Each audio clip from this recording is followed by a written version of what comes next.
प्रधानमंत्री नरेंद्र मोदी जी की केंद्र की सरकार ने कल मंत्रिमंडल च जिहड़े जन हितैषी निर्णय लिते ने बड़े स्वागत योग्य ने। गेहूं का दाम 2585 रुपये, जौ 2150 रुपये, छोले 5875 रुपये, मसूर 7000, सरों 6200 रुपया करना ये स्वागत योग्य है। और लगातार बिना मंगिया MSP का रेट प्रधानमंत्री अपने आप ऑटोमैटिकली बता रहे हैं। और जिस तरह पिछले 11 साल प्रधानमंत्री किसान सम्मान निधि, प्रधानमंत्री फसल बीमा योजना, ये किसान दी खेत नूं सुरक्षित करन दा प्रधानमंत्री मोदी दा बहुत वड्डे फैसले ने। और प्रधानमंत्री मोदी दी लीडरशिप किसानी बजट जिहड़ा कि 2014 जो कांग्रेस का राज सी 25,000 करोड़ सी, अज 1.5 लाख करोड़ रुपए तक पहुंचा, जिहड़ा कि बहुत ही स्वागत योग्य है। प्रधानमंत्री मोदी की लीडरशिप च भारत दालों के क्षेत्र च आत्मनिर्भर बने। और ऐसे कल कैबिनेट ने फैसला करके 11,440 करोड़ रुपए दाल की फसल वास्ते दाल च आत्मनिर्भर बनने से रखे ने। मैं समझना इस दालों का रेट भी घटेगा, किसान की जेब च भी पैसा आएगा और आम मध्य वर्ग नूं सस्ते रेटां च हिंदुस्तानी दालां मिलणगियां।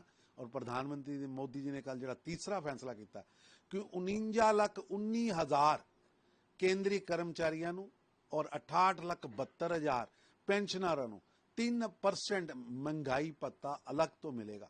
ये दशहरे के उत्ते दिवाली मनाने का मौका प्रधानमंत्री मोदी जी ने दिता है। और इस साल च पहले इनकम टैक्स 12,75,000 तक छूट, फिर GST के अंदर वड्डी राहत, और तीसरा फैसला कि कर्मचारियों की जेब च भी पैसा आऊगा भी और वधेगा भी। और 57 नवे केंद्रीय विद्यालय खोलना यह भी बहुत बड़ा शिक्षा जगत च स्वागत योग कदम है। और राष्ट्र गीत वंदे मातरम दे 150 साल पूरे होने ते देश के अंदर एक जश्न का माहौल मनाया जाएगा। पूरे देश के अंदर कार्यक्रम किए जाएंगे। ये सारे ही फैसले दूरगामी ने और देश की तरक्की से बहुत जरूरी। मेरा स्वागत करना। सरकार ने कल कुछ निर्णय लिए हैं मंत्रिमंडल में, तो उसके बारे में कल प्रधानमंत्री श्री नरेंद्र मोदी जी के मंत्रिमंडल में जो निर्णय लिए हैं वो ऐतिहासिक हैं, स्वागत योग्य हैं। किसानों के वादे को दोहराते हुए प्रधानमंत्री मोदी जी के नेतृत्व में MSP रबी की फसल पर बढ़ाई गई है। गेहूं का दाम 2585, जौ का 2150 और चना 5875, मसूर 7,000 रुपया, सरसों का दाम 6200 रुपया। ये ऐतिहासिक फैसले हैं जिसके माध्यम से किसान को राहत मिलेगी।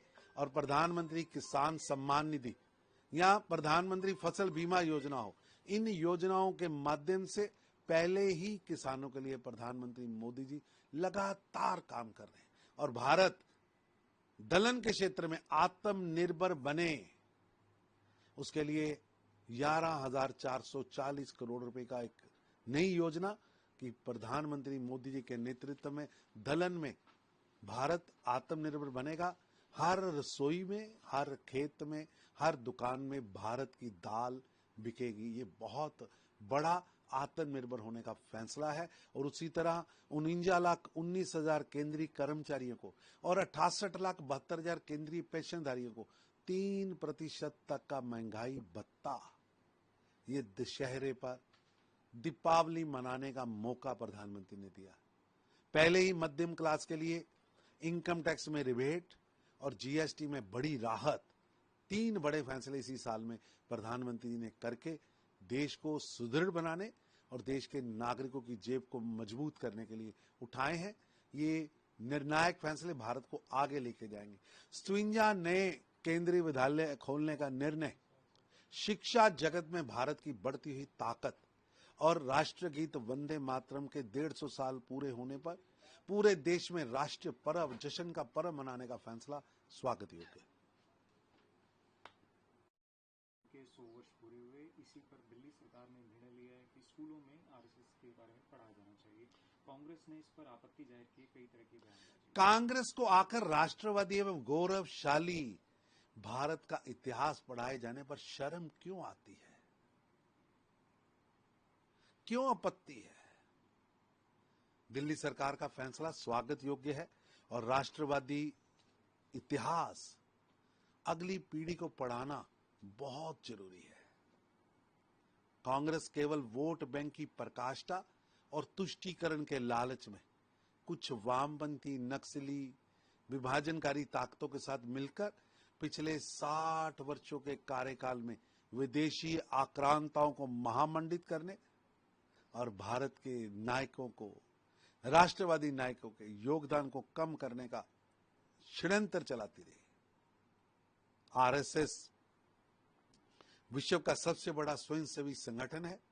व्यक्ति निर्माण के साथ साथ सशक्त राष्ट्र निर्माण का संकल्प, भारत, भारतीयता, स्वदेशी, कुटुंब और राष्ट्र को देव मानकर कार्य करने वाला एक ऐसा विचारिक संगठन है जिसने देश के अंदर स्वतंत्रता का संघर्ष ही नहीं, देश के स्वतंत्रता के संघर्ष से लेकर देश के अंदर आई कभी भी प्राकृतिक आपदा हो, मानवीय मदद के लिए आरएसएस ने अपनी अग्रणीय व निर्णायक भूमिका अदा कर नर सेवा नारायण सेवा को अपना मूल मंत्र मानकर सेवा की है।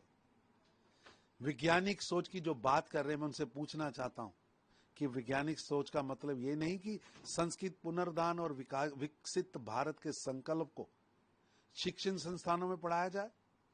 क्या विज्ञान में भारत के हजारों साल के योगदान को कांग्रेस पार्टी के नेता शून्य मानते हैं? और वैज्ञानिक सोच का मतलब क्या है? अपने पूर्वजों, नायकों, महापुरुषों को गिलानी भाव से देखना। ये वैज्ञानिक सोच नहीं, गुलामी की मानसिकता की पराकाष्ठा का परिचय है, जो गुलामी की मानसिकता कांग्रेस के अंदर पूरी तरह धर कर चुकी है।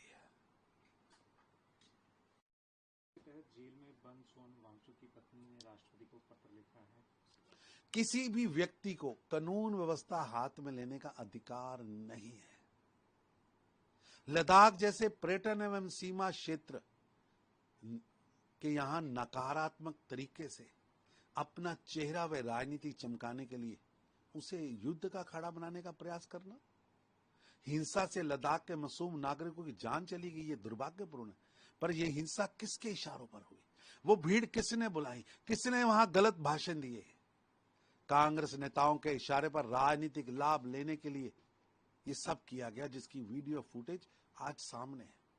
लद्दाख जैसे शांतिप्रिय क्षेत्र में पर्यटन आधारित व्यवस्था वाले क्षेत्र को हिंसा के ओर धकेलना, दहकते शोलों की ओर धकेलना उचित नहीं है। और रोज रोज के बंद की वजह से सबसे अधिक नुकसान लद्दाख के टूरिज्म को, वहां के टैक्सी वालों को, वहां से छोटे दुकानदारों को हो रहा है। और इमेज चमकाने के चक्कर में लद्दाख के मासूमों के जीवन के साथ खेलना बंद किया जाए। 26/11 पर कांग्रेस ये पूर्णतः सच है कि जब देश पर 26/11 हमला पड़ोसी देश के आतंकियों ने किया, तब की केंद्र की कांग्रेस की सरकार ने विदेशी दबाव के कारण कार्रवाई नहीं की। आज उन्हीं के मंत्री चिदंबरम सच स्वीकार रहे हैं। ये दुर्भाग्यपूर्ण है कि कांग्रेस ने 26/11 के आतंकी घटना पर के जवाब में कोई ठोस कार्रवाई नहीं की। आखिर किसके इशारे पर? किसके इशारे पर? गांधी नेहरू परिवार देश की सुरक्षा के साथ लगातार विश्वासघात कर रहा है। देश के मनोबल को गिराने का लगातार षड्यंत्र गांधी नेहरू परिवार कर रहा है। कभी आप भारत की सेना के मनोबल को कम करते हो, भारत की सेना के शौर्य को कम दिखाते हो, लगातार सेना से प्रश्न उठाते हो और पाकिस्तान की ट्यून पर नागिन डांस करते हो। ये बर्दाश्त नहीं होगा। वीके न्यूज, राष्ट्र के नाम।